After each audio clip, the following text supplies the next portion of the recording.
अस्सलाम वालेकुम दोस्तों आपने फिल्मों और ड्रामों में मरमेड्स तो बहुत देखी होंगी, लेकिन क्या आपने कभी हकीकी जिंदगी में भी मरमेड्स देखी हैं? तो दोस्तों ये जो बच्ची आप देख रहे हैं इसका नाम मिलाग्रेस है। इसके जिस्म का ऊपर वाला हिस्सा तो बिल्कुल इंसान जैसा है, लेकिन निचला धड़ बिल्कुल मरमेड्स जैसा है। जब ये बच्ची पैदा हुई थी तो इसकी दोनों टांगे आपस में जुड़ी हुई थी, जिसकी वजह से ये इंसानों से बिल्कुल मुख्तलिफ थी और ऐसा लगता था जैसे ये मरमेड्स है। असल में ये बच्ची मरमिम स्ट्रॉम नामी बीमारी में मुब्तला थी और इस बीमारी में बच्चों की टांगे आपस में जुड़ जाती हैं। जब ये बच्ची पैदा हुई थी तो डॉक्टरों ने कहा कि ये बच्ची ज्यादा अरसे तक जिंदा नहीं रह सकती, क्योंकि उनका मानना था कि इस तरह के बच्चे बचपन में ही मर जाते हैं। ये बच्ची न सिर्फ जिंदा रही बल्कि जब ये 1 साल की हुई तो डॉक्टर ने इसकी सर्जरी की और इसकी दोनों टांगों को अलग-अलग कर दिया और अब ये बच्ची अपनी टांगों पर चल फिर सकती है। उसके बाद दोस्तों हाथ हमारे जिस्म का बहुत अहम हिस्सा है। इनके बगैर तो जीने का तस्वुर ही मुमकिन नहीं है। रोजमर्रा जिंदगी में हर काम करने के लिए हमें अपने हाथ इस्तेमाल करने पड़ते हैं।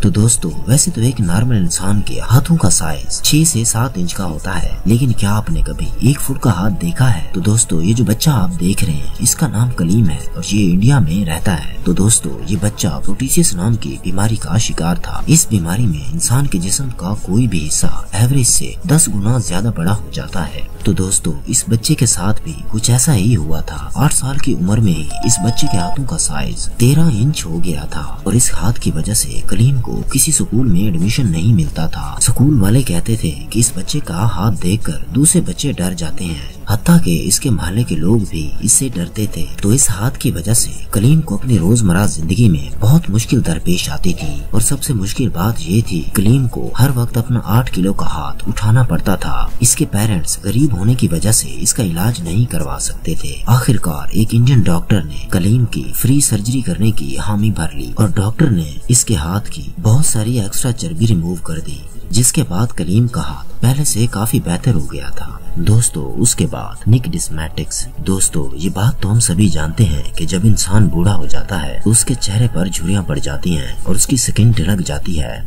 जिल्द का नॉर्मल ढलकना तो एक आम सी बात है, लेकिन क्या आपने कभी एक जवान शख्स की इतनी ढलकी हुई स्किन देखी है? तो दोस्तों ये जो शख्स आप देख रहे हैं इसका नाम निक है और इसकी उम्र 22 साल है। जब ये निक पैदा हुआ था तो ये आम बच्चों की तरह ही था, लेकिन डॉक्टरों ने इसके पेरेंट्स को बता दिया था कि आपका बेटा एक सीरियस बीमारी में मुब्तला है जिसे न्यूरोफाइब्रोमैट्रिसिस कहा जाता है। इस बीमारी में एक वक्त ऐसा आता है कि इंसान के चेहरे की जिल्द बहुत ज्यादा ढलक जाती है। जब निक 8 साल का हुआ तो इसके चेहरे का मास्क आहिस्ता आहिस्ता बढ़ना शुरू हो गया और अब 22 साल की उम्र में निक के पूरे चेहरे को इस बीमारी ने घेर लिया है। हालांकि इसने कई दफा अपने इलाज भी करवाए हैं, लेकिन उससे कोई खास फर्क नहीं पड़ता। लेकिन निक ने कभी हिम्मत नहीं हारी और वो अपनी जिंदगी अच्छी खासी जी रहा है और निक एक टिकटॉकर है और इसके मिलियन में फॉलोअर है। तो दोस्तों ये मालूमात आपको कैसी लगी है? अगर वीडियो अच्छी लगी है तो लाइक करें। मिलते हैं अगली वीडियो में, तब तक के लिए अल्लाह हाफिज।